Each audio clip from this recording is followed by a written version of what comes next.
Okay, my dear student of class 9th, कैसे हो बेटा आप सब? आई होप कि आप सब बहुत बढ़िया होंगे।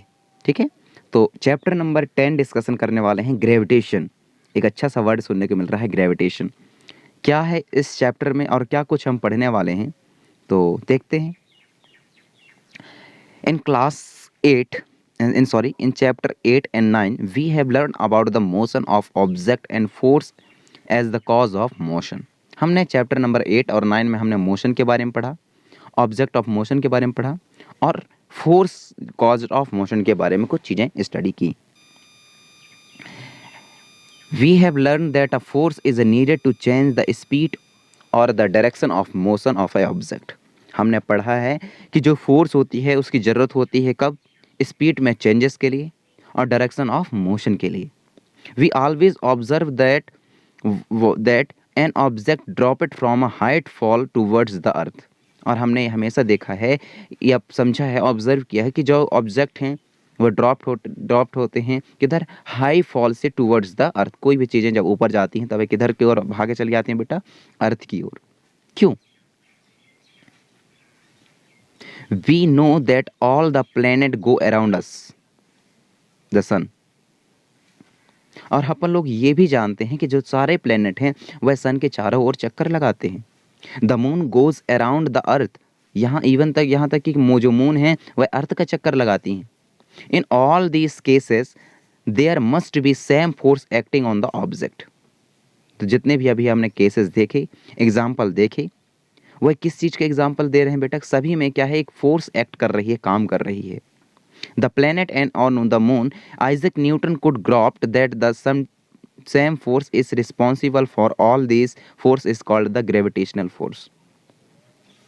आइजक न्यूटन फेमस साइंटिस्ट ने कहा कि जितने भी एग्जाम्पल हमने ऊपर देखे और जिनकी वजह से ये सारे प्लेनेट एक सर्टेन डिस्टेंस पर टिके हुए हैं और सर्टेन डिस्टेंस पर रह करके किसी दूसरी ऑब्जेक्ट का चक्कर लगा रहे हैं, तो उसके पीछे यदि कोई रिस्पॉन्सिबल है तो एक फोर्स रिस्पॉन्सिबल है जिसको अपन लोग ग्रेविटेशनल फोर्स बोलते हैं।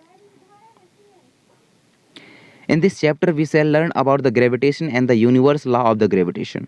और इस चैप्टर में अपन लोग ग्रेविटेशन के बारे में डिस्कशन करने वाले हैं और यूनिवर्स लॉ ऑफ ग्रेविटेशन के बारे में डिस्कशन करने वाले हैं।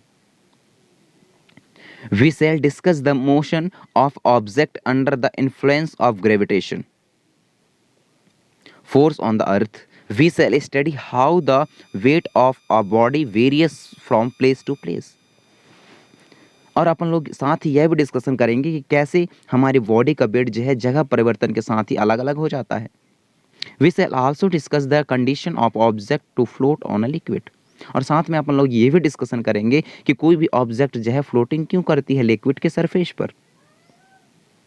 तो चलिए इसी के साथ अपन लोग फर्स्ट टॉपिक ले लेते हैं जिसका नाम है ग्रेविटेशन।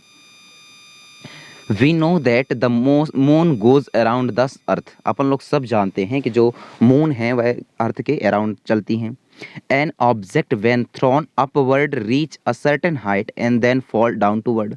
और अपन लोग यह भी जानते हैं कि किसी भी ऑब्जेक्ट को जब अपन लोग थ्रोन अपवर्ड फेंकते हैं तो सर्टेन हाइट तक जाने के बाद वो दोबारा डाउन टूवर्ड्स यानी कि अर्थ पे आकर के गिर जाती हैं। It is said that the Newton was sitting under a tree. और यह किस चीज़ को बताता है? एक बार की बात है कि जब न्यूटन एक ट्री के नीचे बैठे हुए थे और वह ट्री का नाम था एप्पल ट्री। उसी एप्पल ट्री के ऊपर से एक एप्पल जो है जमीन पे गिरा।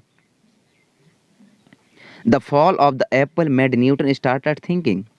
जैसे ही वह एप्पल नीचे गिरा, न्यूटन के दिमाग में क्या हुआ? लोचा स्टार्ट हो गया और वह सोचने लगा, स्टार्ट हो गया इसकी thinking. He thought that if the earth can attract on Apple, can is not attract the moon. क्या बोला गया है कि यदि अर्थ जो है इस एप्पल को अट्रैक्ट कर रहा है तो हो सकता है और ये मून इसको अट्रैक्ट क्यों नहीं कर रहा? In the force the same in the both cases. यदि हम बात करें फोर्स की तो दोनों केसेस में एक ही जैसे हैं। क्यों? क्योंकि इससे थोड़ी देर पहले हमने देखा है कि जो प्लेनेट होते हैं वह क्या करते हैं बेटा? चीज़ों को अट्रैक्ट करते हैं, खींचते हैं। He conjecture that the same type of force is responsible in both the cases. और वह सोच रहे थे कि आप यदि माने तो सेम टाइम्स के जो फोर्स है एप्लीकेबल है और रिस्पॉन्सिबल है दोनों केसेस में। He argued that the each point of its orbit the moon fall towards the earth. उनका आर्ग्यू था, उनका तर्क था कि हर एक पॉइंट पे ऑर्बिट के मून जो है टुवर्ड्स द अर्थ खींचा चला आता है, instead of going off in a straight line, so it must be attract by the earth, but we do not really see the moon falling towards the earth. क्या बोल रहा है कि जब कभी भी अपन लोग स्ट्रेट लाइन पे चल रहे होते हैं तो हमें अर्थ खींच के रखता है, must be attract by the earth, अपन लोग खींच के रखते हैं। But we do not really see the moon falling towards the earth, पर अपन लोग ये बिल्कुल नहीं देख सकते सचमुच में कि जो मून है वह फॉलिंग हो रहा है टुवर्ड्स द अर्थ। इसके नेक्स्ट वीडियोज़ में अपन लोग नेक्स्ट चीज़ों के बारे में डिस्कशन करेंगे, तो यहाँ से जो एक्टिविटी है उसको लेकर के डिस्कशन करेंगे। तब तक आप सब सलामत रहिए। Thank you.